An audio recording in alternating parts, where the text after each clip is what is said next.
শুভ সকাল সবাইকে। আজকে হচ্ছে বুধবার আর এখন বাজে সকাল সকাল বলতে অনেকটা বেলা গড়িয়ে গেছে, এখন 10টা মতন বাজে। তো সকালে সমস্ত কাজ কর্ম করে স্নান পুজো সব কিন্তু আমার হয়ে গেছে। আর এখন এই যে কিছু বানাইনি আজকে, ওই কারণে ভাবলাম দুধ আছে তাহলে চিড়ে দিয়ে গুড় দিয়ে আর দুধ দিয়ে খাওয়া যাক।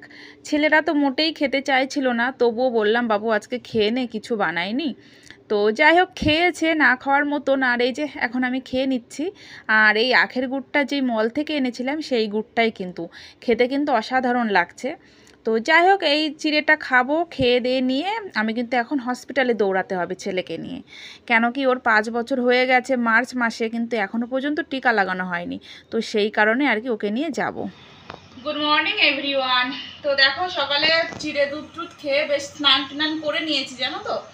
আর এখন একটু হসপিটালে যাব, এই যে ছেলের 5 বছরের টিকা লাগাতে হবে। আর এখন 10টা বাজে, তো 10:30 থেকে আর কি চলে আসে। এই গুছিয়ে গাছিয়ে বেরিয়ে যেতে যেতে তোমার 10:30 হয়েই যাবে। কোয়ার্টারে থাকা কিন্তু মুখের কথা না। তো যাই হোক ফৌজিবাবু ঘরে নেই এখন। তো ফৌজিবাবুরা যখন ঘরে না থাকে তখন তাদের বউদের এইভাবে কিন্তু সমস্ত দায়িত্ব মাথায় নিতে হয়। তো ওকে তো ডিউটিতে যেতেই হবে। আর এই সমস্ত ভেবেই কিন্তু আমরা সবাই কোয়ার্টারে আসি, যে এদের কোনো ভরসা নেই, আজকে এখানে কালকে এখানে ওদের যেতেই হবে। আর আমাদের মন দুর্বল করলে হবে না, মনটাকে শক্ত করে আমাদের কোয়ার্টারে থাকতে হবে। তো যাই হোক এই যে এখন ছেলেকে নিয়ে হসপিটালে যাব। ওর আজকে টিকা দেওয়ার আছে, তোমাদেরকে বললাম। তো চলো যাই। আর আগে কিন্তু স্কুটিটা চালাতে পারতাম না, এখানে এসেই শিখেছি। আর শিখে কিন্তু বেশ ভালোই কাজে দিল, তাই না? তো চলো এই দেখো চলে এসেছি। আর হসপিটালে কি কম কাজকর্ম থাকে? যেই মেডিকেলের বুক ছিল সেটাকে এন্ট্রি করালাম, তারপরে একটা অন্য ডাক্তারের কাছে গেলাম, সেখানে সে আবার স্লিপপত্র দিল, সে অনেক কিছু লিখলো, লিখে বললো 25 নাম্বারে যাও। তো এই যে এখন 25 নাম্বারে এসে লাইন দিয়েছি। আজকে বেশ অনেক বাচ্চাদেরই টিকা লাগাচ্ছে। আর ছেলেকে বলছি ভয় লাগছে, বলছে হ্যাঁ লাগছে অল্প অল্প। তো যাই হোক চলো ওকে টিকা দিয়ে নিই। তো দেখো চলে এসছি। আর আসার পথে এই যে মাংস নিয়ে এসছি। তো 1 কিলো নিয়েছি চিকেন।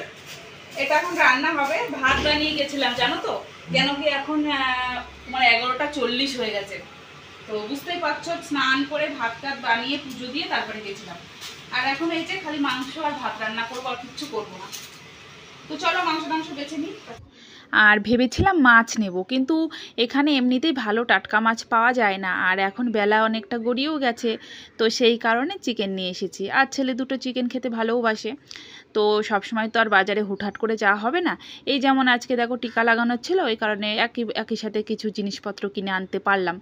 তো এরকম টুকটাক দরকার হলে তবেই বাইরে যাওয়া হয়, নয়তো একদমই যাওয়ার ইচ্ছে হয় না। তো এই যে মাংস টাংস এখন ভালো করে ধুয়ে নেব। ধুয়ে নিয়ে আর ওইদিকে কিন্তু রসুন আদা পেঁয়াজ সমস্ত কিছু কেটে নিয়েছি। আর জানি না রান্না করতে করতে কত বেলা যাবে, প্রায় 12টার কাছাকাছি হয়ে গেল। তো কি আর করব বলে, সমস্ত কিছু যদি ঘরে বাইরে দুটোই সামলাতে হয় তবে তো এরকম হবেই, তাই না? হাজব্যান্ড ঘরে থেকে মানে বাইরের কাজ করা, আর একটা বউ শুধুমাত্র ঘরের কাজ করা, সেই দুটো কিন্তু অনেকটা আলাদা। আর আমার কিন্তু দুটোই করতে হচ্ছে, ঘরে বাইরে দুটোই। এরকম শুধু আমি না, অনেকেই আছে, অনেকেরই করতে হয়। আর করাটা কিন্তু খুবই কষ্টের ব্যাপার, ঠিক আছে?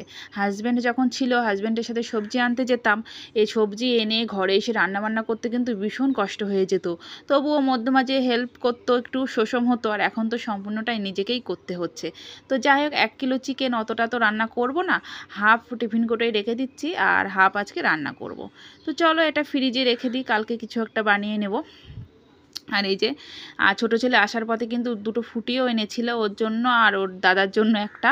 ও ওই দিক থেকে ভালো, ও একা খায় না, ওর দাদার জন্য নেয় নিলে। তো এই দেখো আলু কেটে নিয়েছি। আর আজকে মাংসে 2টো আলু দিয়েছি, ছোট ছোট, বেশি বড় না, ছোট ছোট সাইজের।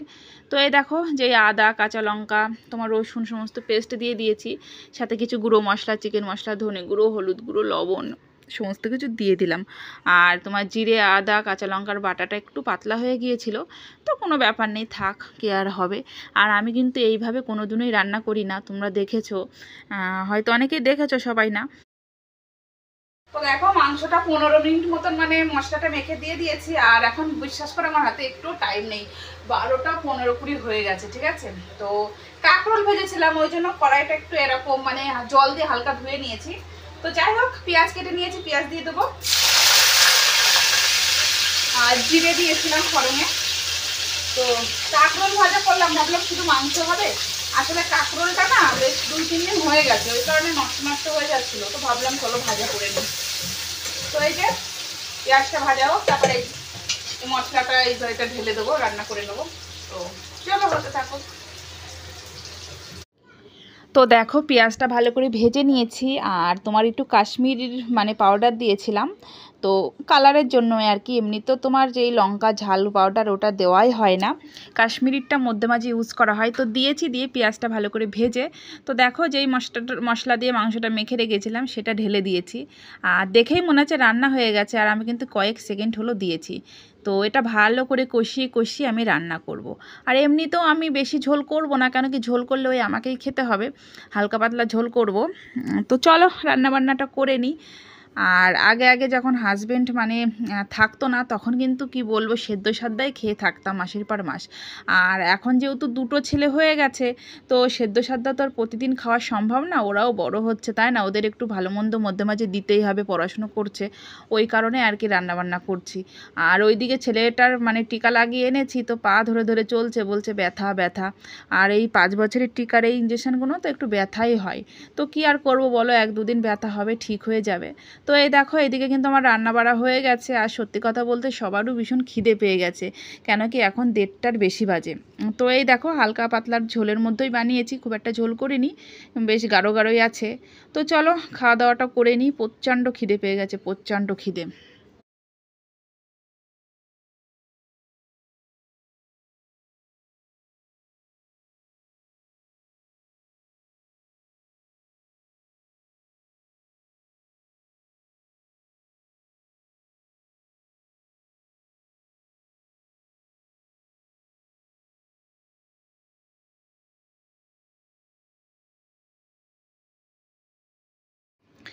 তো তারপরে দেখো খাওয়া দাওয়ার অনেক টাইম পর যেই ফুটি আনা হয়েছিল, তো সেই দুটো এখন ছেলেদেরকে দিয়ে দেব। ওরা আসলে ভুলেই গেছে জানো তো, মানে আমি এনে ফ্রিজে রেখে দিয়েছিলাম, ওরা ভুলেই গেছে যে ফুটি আনা আছে। তো দেখে দুজনা এত খুশি হয়ে গেছে। তো যাই হোক, এই যে বললাম এক্ষুনি খেয়ে নাও, তো ছেলে বলছিল না গ্লাসে ঢেলে দাও, আমি গ্লাসে ঢেলে আর কি করব, বোতল ধরেই খেয়ে নে, ভারী ছোট একটা বোতল। তো এই যে 2 ছেলে খাচ্ছে, তো ওরা খুশি হলেই আমি খুশি। আর ছোটোটা বলছে মাম্মা খুব ভালো লাগছে, বড়টা বলছে নাও তুমি একটু নাও, আমি বলছি না না আমি একদম খাবো না, আমার একদম ভালো লাগে না। ওই দেখে ছোটোটা বলছে নাও নাও মাম্মা, বলে না না তোরাই খা, দুজনে আমার ভালো লাগে না খেতে। তো দেখো যেই ফুটিটা এনেছিলাম হসপিটালতে আসার পথে, তো সেগুলো এখন 2 ছেলেকে দিয়ে দিয়েছি, খাচ্ছে। আমাকে বলছে নাও, আমি বিশ্বাস করো আমার ফুটিটা 2 চোখের বিষ, মানে আমি খেতেই পারি না। এই ফুটিটা হচ্ছে বাচ্চাদের জন্য সব থেকে বেস্ট, ঠিক আছে, আর বয়স্কদের জন্য কিন্তু ফুটিটা বেস্ট, কেন কি আমার ভালো লাগে স্প্রাইট দেখবে একটু ঝাঁঝালো হয়, তো ওইটা আমার ভীষণ ভালো লাগে। আর বয়স্করা দেখবে ঝাঁঝালো অত খেতে পারে না, সাথে সাথে বাচ্চারাও কিন্তু, আর ফুটিটা একটু মিষ্টি মিষ্টি, ঝাঁঝালো তো একদমই নেই, তো এই কারণে আমার ভালো লাগে না। তো ওই যে দিয়েছি 2 ছেলেকে, খাচ্ছে খাক। আর দুপুরে খাওয়া দাওয়া তো হয়ে গেছে, বাসন ধুইনি, এই খাওয়া দাওয়া করে জাস্ট উঠলাম, বাসন কটা ধুয়ে একটু রেস্ট করব। আর দেখি তোমাদের দাদাভাইয়ের কাছে ফোন করব, ফোন করে একটু কথা বলবো। তো ফোন করেছিল মধ্যে যখন হসপিটালে গিয়েছিলাম, তখন ভালো করে কথা বলতে পারিনি, তারপরে চলে আসলাম, রান্নাবান্না ছিল। তো চলো তোমাদের সাথে আবার বিকালে কথা বলবো। দেখো এখন হচ্ছে বিকাল 6টা মতন বাজে, তো বাইরে এসছি, এই যে স্কুটি নিয়ে গেছিলাম সকালে হসপিটালে, তো তারপরে গরম ছিল বলে ঢাকা হয়নি, আর এখন এই যে পলিথিন দিয়ে স্কুটিটা ঢেকে দেবো, কেন কি আর এই কদিন আর চালাবো না, এই কদিন আর কোনো দরকার নেই বাইরে যাওয়ার, তো ঢেকে ঢুকে দিই, নয়তো বৃষ্টি টিষ্টি আসবে ভিজে যাবে। তো এই দেখো ভালো করে ঢেকে দিয়েছি, আবার যেদিন দরকার হবে সেদিন নিয়ে নেব। আর এই দেখো আমার এখানকার একটা বান্ধবী, মানে আমি আসার পরে ওর সাথে বান্ধবী হয়েছিল। দেখো আজকে একটু বাইরে বেরিয়েছি, বাইরে বাড়ি হওয়া হয় না, ঘুমিয়েছিলাম। আর এই যে হাই ঘুরবো, আর ছোটোটা ঘুমিয়ে পড়েছে, ঠিক আছে, আমিও ঘুমিয়েছিলাম। তো জল ভরবো বলে উঠেছি, কিন্তু জল আর আসেনি, ওই জন্য বাইরে চলে এলাম। গুনগুন क्या नमस्ते करो, नमस्ते नमस्ते नमस्ते वो सीख गया गुनगुन, सब करती है। ये देखो नमस्ते नमस्ते बेटा, पापा कहाँ है, पापा पापा उधर गया ड्यूटी, ड्यूटी गया। তো দেখো ঘরে চলে এসেছি, এসে সন্ধ্যাবাতি সব দেওয়া হয়ে গেছে। আর বিকালে কিন্তু অনেক টাইম বেশ আজকে ছিলাম, সবার সাথে কথা বললাম। খুব কিন্তু ভালো লাগছে মনটা, জানো তো, মধ্যে মাঝে বাইরে বেরিয়ে সবার সাথে কথা বললে বেশ ভালোই লাগে। আর এখন যেহেতু একা আছি ওই কারণে একটু মধ্যে মাঝে বেরোতে হবে বিকালের দিকে। তো যাই হোক, ভাজার ডিব্বাটা খালি হয়ে গেছিলো, এখন ভাজাটা ভরে নেব। আর আমি সবসময় যেটা করি, কোনো জিনিস খালি হয়ে গেলে সাথে সাথে সেটা ভিজে কাপড় দিয়ে মুছে নিই। এতে করে আমার একসাথে কোনো কোটো কাটা ধোয়া লাগে না, কষ্টটা কম হয়। তো এটাই সবসময় আমি করে থাকি। তো এই যে তারপর ছেলেকে একটু ভাজা মুড়ি দিয়ে দিলাম। ও ঘুমিয়েছিল ঘরে, ও বাইরে যায়নি, এসে দেখি উঠে গেছে। তো যাই হোক, আর এখন কিন্তু অনেক টাইম পরে এসেছি তোমাদের সাথে। আর সেই ভাজা মুড়ি খাওয়ার পরে আর একদমই আসা হয়নি। মানে ঘর দুয়ার একেবারে এক হাঁটু ছিল, দুই ছেলে এক হাঁটু করে রেখেছিল, সেই সমস্ত গুছিয়ে ওদেরকে পরিয়ে টরিয়ে দেখো এখন রাত 9টার বেশি বাজে। রুটি বানাতে এসেছি, শুধুমাত্র রুটিই বানানো হবে। আর দুপুরের চিকেন তো থেকে গেছে, তো এই রুটি দিয়ে চিকেন দিয়ে রাতে খাওয়া হবে। কি বলো তো, হাজব্যান্ড নেই বলে যে কাজের কম, কাজ কিন্তু কম না, কাজ কিন্তু একই আছে। হ্যাঁ, হয়তো রান্নাবান্না 4টে ভাগে বা 3টে ভাগে করতাম, সেই জায়গায় একটা ভাগ করলেই হয়ে যাচ্ছে, কিন্তু কাজ সেই আমার একই আছে। তো এই যে হয়ে গেল আমার, সমস্ত জায়গায় ভালো করে মুছে টুছে নেব। নিয়ে দেখো দুধ বসিয়ে দিয়েছি, দুধ থেকে গেছে, দুধটা একটু ভালো করে জ্বালিয়ে রাখছি, নয়তো এই যে গরমকাল আবার নষ্ট হয়ে যাবে, তাই না? তো চলো খাওয়া দাওয়াটা করে নিই। আর এই দেখো কটি ভাত থেকে গিয়েছিল, ছেলেকে বললাম নিতে, ওরা কেউ ভাত নিল না, ওদের আবার রুটি আর চিকেন থাকলে ব্যাস আর কিছু চাই না। তো খাওয়া দাওয়া হয়ে গেছে। আর কালকের থেকে তো ছোটোটার স্কুল খুলে গেছে, বড়টার পরশুদিন থেকে। সেই কারণে দেখো ছোটো ছেলের ব্যাগে সমস্ত খাতা পেন্সিল টেন্সিল সব কিছু ভরে ঠিকঠাক করে রেখে দিলাম। আর এই যে স্কুলের ড্রেস সক্স টক্স সব কিছু ওর হাত দিয়ে বলবো যে ওই ঘরে খাটের উপরে রেখে আই, তো রেখে দেবে, সকালবেলা আর কি ড্রেস ট্রেস সমস্ত কিছু পরিয়ে দেবো। আর আমি এখন এই যে বিছানা ঝেড়ে ঝুড়ে নিচ্ছি ঘুমাবো বলে। তো আজকে বেশি একটা বাজে না, 10টা মতন বাজে, তাড়াতাড়ি সব কিছু হয়ে গেল আমার গুছানো গাছানো, বিছানা টিছানা কমপ্লিট। আর কালকের থেকে ছোটো ছেলের তো স্কুল বললামই, তো সমস্ত কিছু গুছিয়ে গেছি রেখে দিলাম। অবশ্য শরীরটা খারাপ, মানে খারাপ বলতে হালকা গা গরম আছে, যেহেতু টিকা লাগিয়েছি 5 বছরের। তো বেশি যদি অসুবিধা হয় তাহলে আর পাঠাবো না, কিন্তু তবু গুছিয়ে গেছি রাখলাম। তো কালকে যেহেতু ফার্স্ট ডে, মানে ভ্যাকেশনের পরে কালকেই ফার্স্ট ডে, পাঠানো অবশ্যই দরকার। তো যাই হোক, বিছানা টিছানা কমপ্লিট। আর এখন 10টা মতন বাজে, আজকে বেশি বাজেনি, ঠিক আছে? তো চলো আজকের মতন ব্লগটা এখানেই এন্ড করছি।